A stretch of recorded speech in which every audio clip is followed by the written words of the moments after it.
Today's movie is inspired by Lovecraft's work, so let's see if it does a good job in diving deep into the world of madness, cosmicism, and indescribable entities that dwell in the vast emptiness of space and oceans. The movie begins with a married couple, Alex and Petri, as they are on their way to a house they rented on a beach in the remote town of Oxnard. They arrive at the house and meet the owners, Russell and Ingrid. After the owners show the house to the couple, they have dinner together, and Russell tells them about the wonders of the town and about a local commune. Russell and Ingrid are commune members, and they paint a really nice picture of it in the couple's heads. Alex critiques Ingrid because she is drinking while pregnant. We find out that Alex had a miscarriage recently, and the reason for this second honeymoon is to recover from that terrible experience. As the couple escorts the owners, they see a strange lady wandering the streets. Alex gets spooked by the sight, but Petri assures him that it's just a homeless person. They go back to the house, and it's erotization time. Then we find that the house is full of spying cams, and someone is watching as the couple is making love. That night, Alex has a nightmare that she is pregnant on the beach, while Petri, Russell, and Ingrid are chanting in some unknown language. Tentacles start coming out of Alex, and then she wakes up. After she throws up, she looks for Petri and finds him in the kitchen together with Russell and Ingrid. She starts feeling sick, so she goes to throw up again. Petri assures her that it is nothing serious and tells her that he will go with Russell and Ingrid to check out their boat. As Petri leaves, we see an old man watching Alex through CCTV. He calls someone and informs them that she will be home alone so they can send a doctor. Petri is chilling with Russell on the boat, talking about the commune.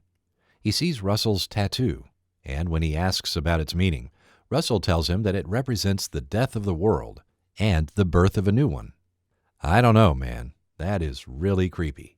Russell then starts talking about Cthulhu, and Petri breaks my first survival rule of Lovecraftian danger. If someone, especially someone who is a member of some friendly commune, starts talking about Cthulhu, Yog Sotho, Shub-Niggurath, or any similar names, run. Run without looking back. Russell then pulls out his lighter and hypnotizes Petri with light. Ingrid approaches, and the thing chilling in her womb, and definitely not a regular human baby, gives Petri a dental checkup, which causes a vision. In it, Petri sees the commune members. Well, the cult is a better term. Petri sees the cult members chanting around the girl, while some creature assaults her.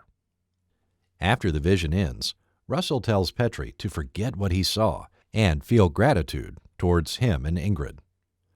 Russell excuses himself and goes to his cult gang, where a weird creature called a Deep One hangs out with the human members.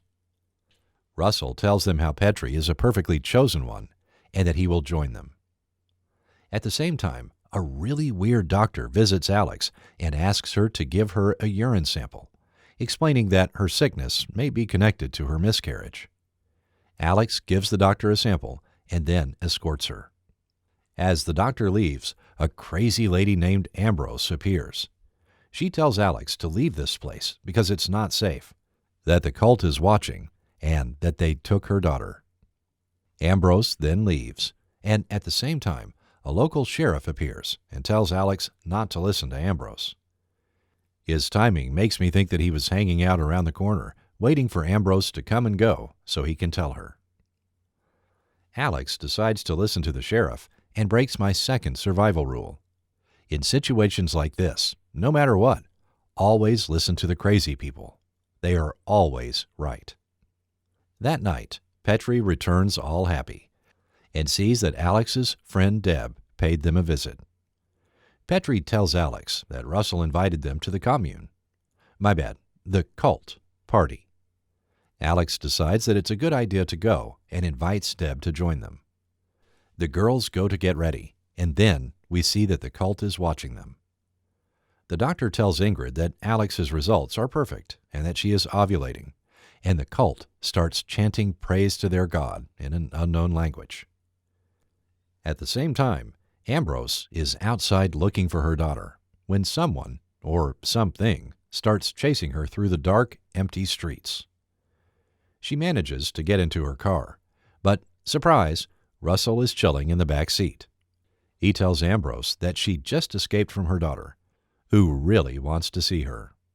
Ambrose doesn't trust him, but Russell manages to convince her to open the door by throwing a few widely known Lovecraft quotes. Then poor Ambrose meets her end, as the monster brutally attacks her with its tentacles. Petrie, Alex, and Deb show up to the party without bringing anything for self-defense, breaking my third rule. Always bring something when visiting the creepy cult. If not some basic self-defense weapon, at least 11 pounds of explosives. The doctor and her mega-creepy husband welcome them, and as the group enters, they see a room full of weird people, strangely looking at them. Russell and Ingrid are there too, as is the old guy who spied on Alex and called the doctor in the first place. Russell invites Petrie to watch a fire dance show outside with other guys, while the women hang out inside.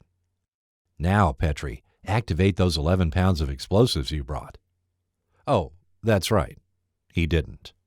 So Russell hypnotizes him again to expand his influence. Alex and Deb show up and tell Petrie that it's time to leave, but Petrie wants to hang out with his cultist friends. Please, babe, I'll be home by midnight, and I promise we won't sacrifice anyone to the old forgotten gods which exist. Incomprehensible to the human mind. Alex and Deb return to the rented house and cross paths with a weird girl with amphibian hands. The girl talks some nonsense and then leaves. As Alex and Deb enter the house, we see that the cultist is watching them. The two girls have a drink, and Deb finds a copy of Lovecraft's Necronomicon that contains his stories. Deb finds a bunch of pictures of a missing girl and her letters addressed to her parents. She reads her letters to Alex and finds out that the girl knew about the cult and she wanted to leave. But something bad happened to her. Deb then decides to go and find the girl's parents and give them letters and photos of their daughter. As Deb leaves, Alex figures out that her phone is missing. Deb drives away and doesn't notice Russell chasing her car. Like he is right behind her, she can see him easily, but whatever. Suddenly, Deb sees a creepy girl on the side of the road and decides to stop and check if she is okay, even if she knows that she is a weirdo. Deb's sense of danger is terrible, and I really don't know how she managed to live to her late 40s. Then Deb learns a valuable lesson as Russell catches up and hits her with a paddle. He then tells her that this area of the town is famous for hit-and-run accidents. Why is he lying? It's not like the whole town is controlled by his cult. But whatever. Russell then goes to her car and runs her over.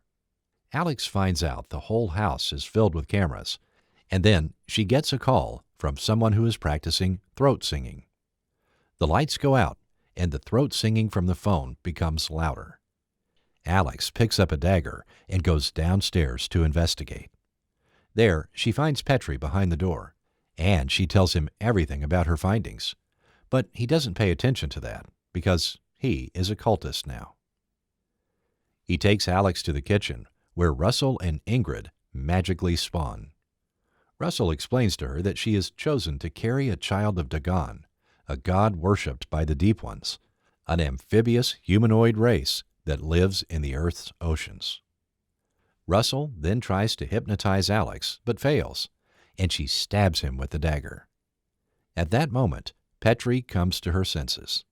That angers Ingrid, who tells Alex that she killed an old one. It is clear that no one in the film knew who the Old Ones are in Lovecraft's work. They are godlike deities with immense power, and Russell is just a crazy cultist who can hypnotize people. Ingrid starts shifting, and her baby monster comes once again from her womb. It attacks Petrie, and Ingrid hypnotizes him again, while Alex escapes. She roams around the beach looking for help, but Petrie finds her, and he takes her to his cultist friends who are nearby for the impregnation ritual. They place Alex on an altar, And then Dagon comes out of the sea, wearing a cheap suit from a Halloween costume shop. Because good drip is essential. It looks like the Scooby Gang should come any second to unmask Dagon. However, it looks like they took a wrong turn somewhere, and Alex is doomed. All of the cultists praise Dagon with their chants as he makes love to poor Alex. The movie cuts to a few months later, and we see a new couple arriving to the house that Petri and Alex rented at the beginning. Alex and Petri took Russell and Ingrid's place as the hosts. They invite the couple in, and the movie ends as Alex closes the door with a creepy grin across her face. What a ride. Anyway, if Lovecraft knew about this movie, he would surely turn in his grave. This movie is a cheap attempt to cash in on his works, and luckily, it fails. If you enjoyed this movie recap, make sure to hit the like button. And if you want to see more of these, subscribe to the channel and check out our other videos.